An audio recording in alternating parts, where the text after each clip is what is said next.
novidades seguindo aqui pelo site Jandaia Online. Aliás, uma produção também aqui do site jandaiaonline.com.br. Você fica sabendo de tudo que acontece em Jandaia, no Vale do Ivaí e em toda a nossa região.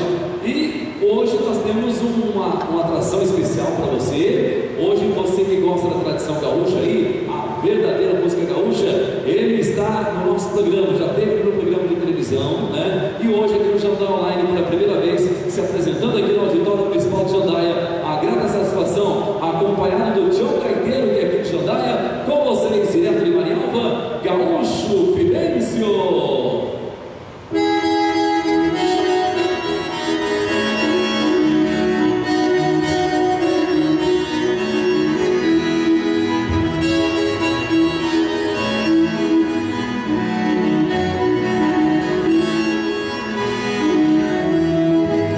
Yeah.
esse Brasil inteiro aí. Já rodou. Já rodamos, né?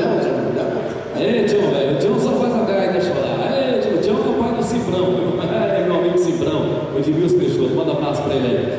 Muito bem, Tião, foi um prazer revê-lo, tá? Quiser dar um abraço, boa noite, pessoal que está assistindo a gente, fica à vontade aí. Vou mandar um abraço para esse pessoal que ouve o seu programa também na rádio, Isso. que está ouvindo a gente pelo